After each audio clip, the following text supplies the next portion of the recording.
Truth is, the Mexican government is losing the war against the cartels. Drones dropping grenade. This is not Eastern Europe, but the new weapon of Mexican cartels. And you know what's the worst? You might have to spend your next spring break in Canada.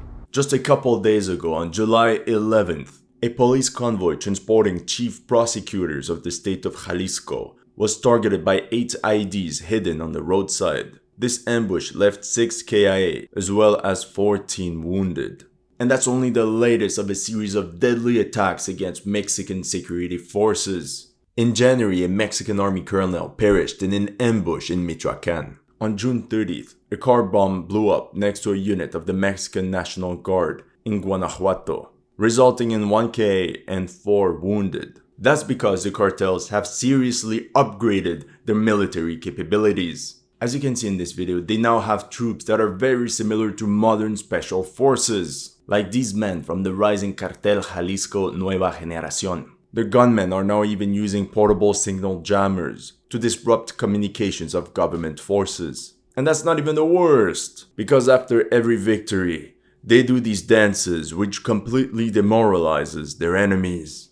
In a short interview, Congressman Mike Waltz, a former Green Beret, said, "We need to start thinking about these groups more like ISIS than we do the mafia." I mean, the cartels even have their own tank formations now. I mean, look at this one. Looks familiar, right? And the heavier models are transported by homemade tank trailers. Turns out the cartels invited some Kiwis and they were really impressed by the design of the Bob Simple tank. So they built their own, like El Rinoceronte, which has a mounted Bushmaster 50 caliber rifle mounted inside. And of course, they also have the Batmobile.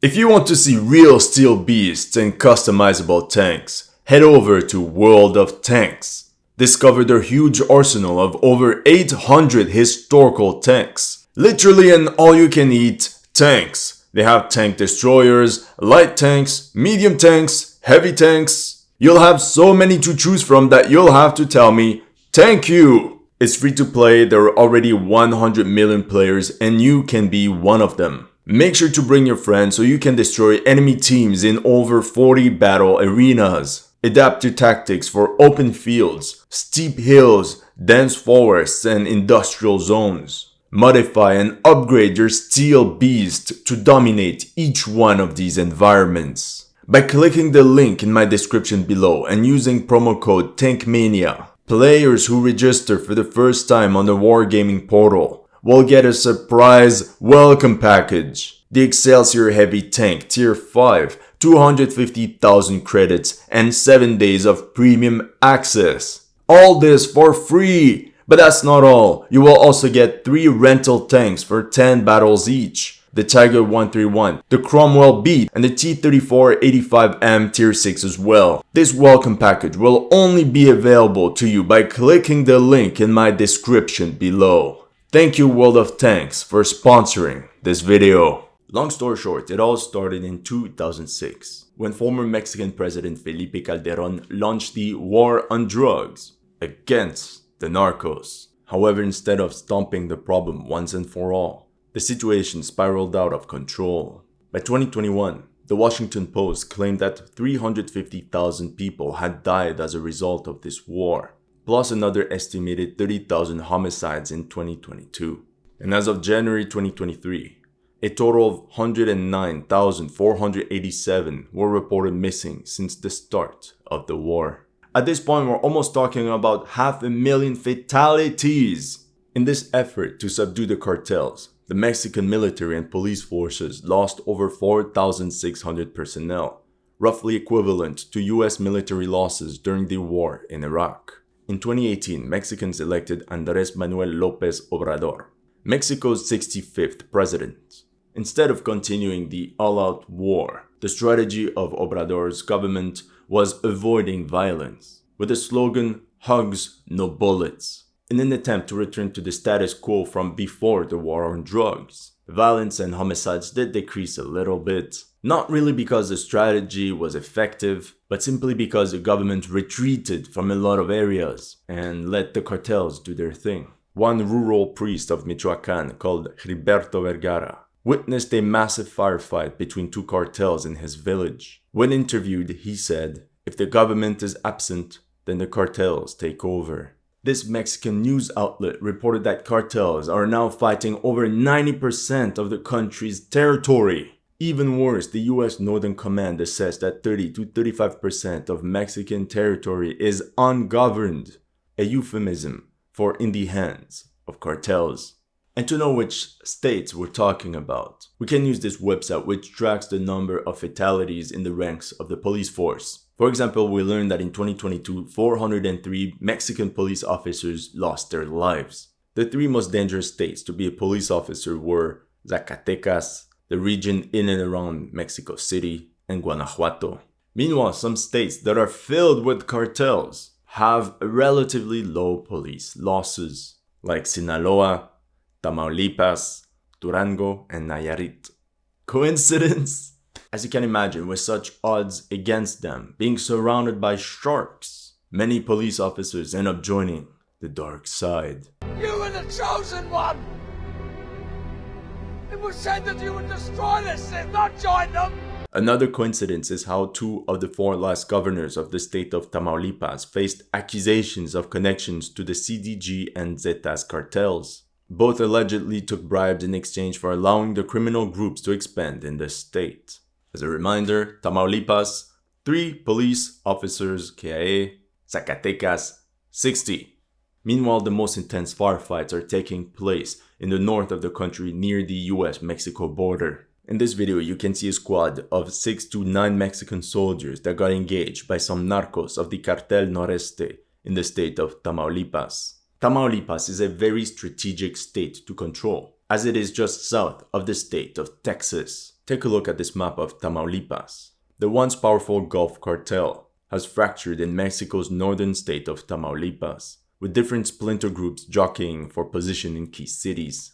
By the way, it's the Scorpions from Matamoros who harmed the 4 US citizens, of which 2 lost their lives. The more splinter groups, the more violence, the more army intervention. And another problem that nobody talks about is that there are now so many splinter groups, the new cartels are now struggling to find a name for their organization. And some of them got pretty desperate. One of the latest ones to be created went to the cartel name registry and had no other choice but to be named Los Viagras.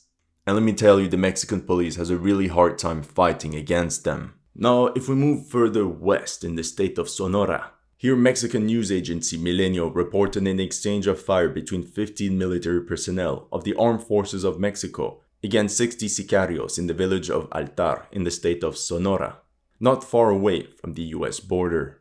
And now in Sinaloa, famous to be the stronghold of El Chapo's Sinaloa cartel. Well, this is where Ovidio Guzman, one of El Chapo's sons, was captured in 2019 in the capital city of the state, Culiacan. He was a key player in the Sinaloa cartel, which his father founded. The cartels put up roadblocks, and the resulting firefight left 2 Mexican soldiers KIA, as well as 8 gunmen from the Sinaloa cartel. The unexpected intense reaction of the cartel forced the Obrador government to capitulate and ordered Ovidio Guzman to be released. Now fast forward a couple years. In January 2023, Ovidio Guzman was arrested once again. This time, the battle lasted for an entire week. In order not to be overrun like last time, the government immediately sent 1,000 reinforcements to Sinaloa. In the end, the battle cost the lives of 10 Mexican soldiers, 1 police officer, and 19 Sinaloa cartel sicarios. Generally speaking, the Mexican army has more training, better equipment, and high cohesion compared to the police force, which means they tend to suffer less casualties and they stand their ground in battle. If you understand Spanish, I highly recommend you this channel if you want to hear more about combat stories from Mexican soldiers. However, what's daunting to me is that the Zacatecas, Guanajuato, Mexico axis is back on the menu in 2023. By July of this year, 221 police officers have already been reported as KIA, of which 47 in the state of Guanajuato. The same amount as in 2022, but in 6 months now. That state went from 12% of all police losses in 2022 to 25% in 2023. Another thing that is worrisome is that 45% of these policemen were murdered on their rest days, when they were not on their shift. In 2022, that number was 31% in Guanajuato. That means they were followed and ambushed on the street, or even caught directly in their homes. Now that I'm thinking about it, as opposed to police officers, the fact that Mexican soldiers live separately in military bases could also explain the lower mortality rate. The sudden violence in the state of Guanajuato is not a mystery, as you can see on this map from June 2022. And who do we have here? Our friends, Los Viagras. The Cartel Jalisco Nueva Generación launched a massive offensive to gain control over this area. We can see how they launched an attack north near the major city of León, but it's really in the south that we're witnessing the biggest firefights, where the battle not only against Mexican security forces, but also against local cartels for dominance. Here's combat footage of a strike from the cartel of Santa Rosa de Lima against a tire repair shop owned by Cartel Jalisco Nueva Generación. The lightning raid, carried by gunmen armed with M16s and bulletproof vests, left 5 defenders KIA. And this war is brutal because there are no quarters. And if we go back on the map, this is where the battle took place, right on the path of expansion of the CJNG. On March 7th, 2023, another tragedy happened in Guanajuato, when 2 National Guard members were KIA in an ambush, and another went missing.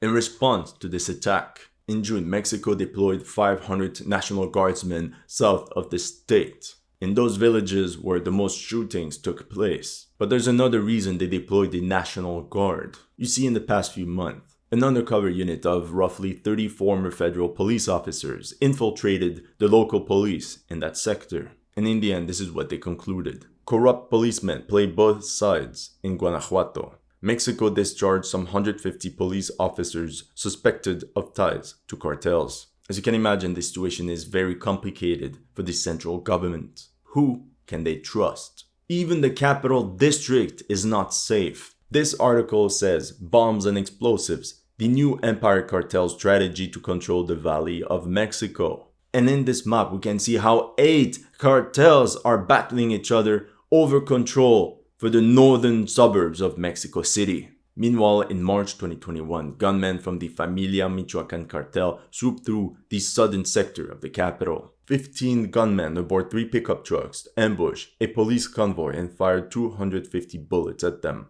which resulted in 13 police officials KIA. As a matter of fact, this attack is very similar to the one we talked about in the introduction. 8 members of the Mexico State Police and 5 officials from the State Attorney General's office were gunned down. They're purposely striking members of the Justice Department. The article said the following: the confrontation, which caught the officers off guard in broad daylight, lasted just under an hour. Audio recordings revealed that the officers were desperately calling for backup, but they were outmatched by the gunmen who were using high-caliber weapons.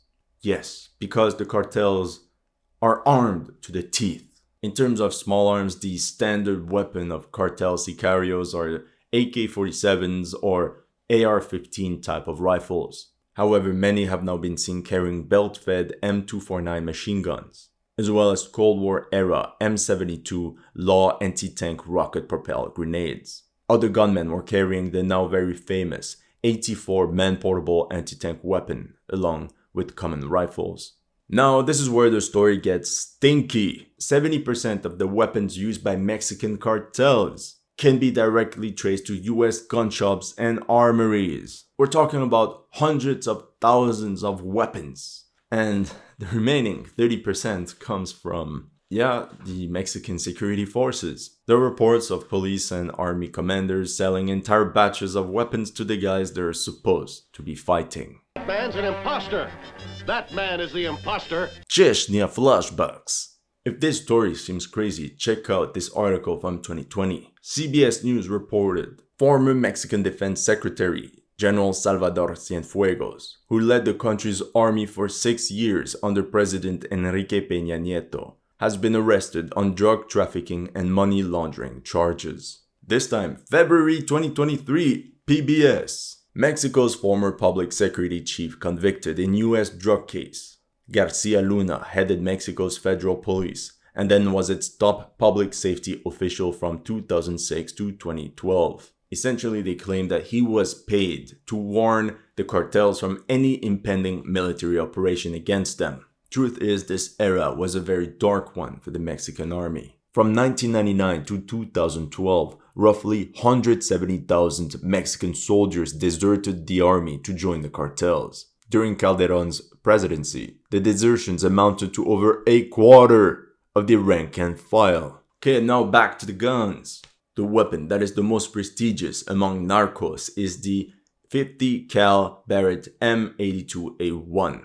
It poses a serious problem for Mexican security forces because its armor-piercing bullets can inflict a great deal of damage on lightly armored vehicles, and it can even endanger helicopters like you can see on screen. Obviously, they also pose a great threat to infantrymen. In this video, this Mexican army convoy was ambushed by hidden Barrett M82 snipers, and during this firefight, one of the soldiers lost his leg. However, if you really want to know how messed up the situation is really like in Mexico, you have to remember this firefight, which took place on the 13th of October 2019 in the state of Michoacán. A police convoy was ambushed by 30 armed individuals of the Cartel Jalisco Nueva Generación aboard 5 armored vehicles. Several gunmen were firing using the infamous 50 caliber sniper rifles. This firefight left 13 police officers KIA and 9 wounded. During this ambush, we learned that the police convoy was attacked by the Cartel Jalisco Nueva Generación because this police unit had made deals with a rival cartel in order to maintain peace. That day, the police convoy came without an army escort, and that day, they were ambushed. Like we talked about it at the beginning of the video, the danger is that cartels are now using guerrilla war tactics. For example, cartels have now fully integrated landmines in their TTPs, their tactics, techniques, and procedures. And Mexican security forces have effectively lost control of many roads in the countryside. Voice of America writes, Mexican cartels now use IEDs as well as bomb-dropping drones. Essentially, in the article, they explain how in February 2022, a Mexican army patrol was ambushed using a combination of IEDs, small arms, and homemade armored cars. This firefight left 10 Mexican soldiers wounded. In the month of March alone, the Mexican army's sappers deactivated at least 250 homemade explosives in this area known as Tierra Caliente, which has now turned into a real minefield, causing many losses to the civilian population. This area is extremely strategic because the majority of DRUGs transit through this area from South America, either by land or sea in ports like Acapulco. Then, using a network of business alliances with other cartels, they transport all the goods towards the United States. The Cartel Jalisco Nueva Generación, or CJNG, is really the rising military power in the world of the cartels, since they now even have specialized units of drone operators that they call droneros. They upgrade simple commercial drones and use them to carry out aerial attacks. The CJNG even created special arm patches for its droneros, which shows the importance they have in the organization. And now they get very creative in their tactics. However, the cartels mostly use their new weapons against each other. Here you can see the aftermath of a drone attack against a pickup truck belonging to a rival cartel. Question is, what can Mexican police officers do against all this weaponry? The Guardian reported, cowed and outgunned, why Mexico's police don't stand a chance against drug cartels.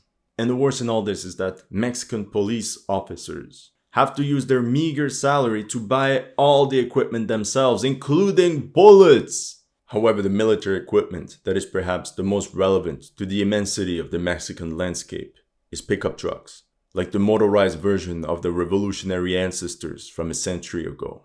However, these provide very little protection. So in order to stand a chance against the arsenal of armored vehicles of the Mexican armed forces, the cartels came up with their own.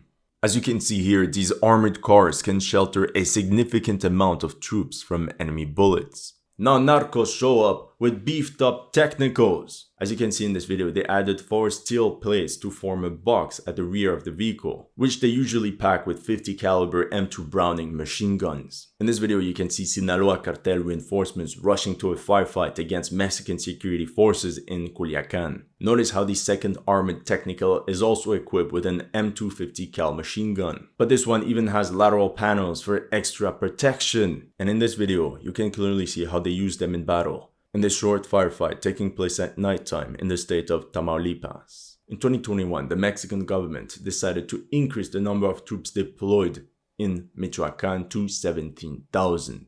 Yet 6 months later, France 24 wrote, "The Mexican state of Michoacan is facing an unprecedented wave of violence." That's how the village of El Limoncito saw a massive pitched battle involving over 200 gunmen of rival cartels. Family homes became makeshift forts filled with bullet holes. The police only intervened after the firefight and left quickly after. All this to say that after 17 years of intense war, Mexican security forces have failed to re-establish full government control over the country. That's all I have for you today. Let me know in the comment section what you thought of my analysis. If you're new to the channel, make sure to like and subscribe. And if you want to support my work, make sure to check out my Patreon or PayPal. The link is in the description below.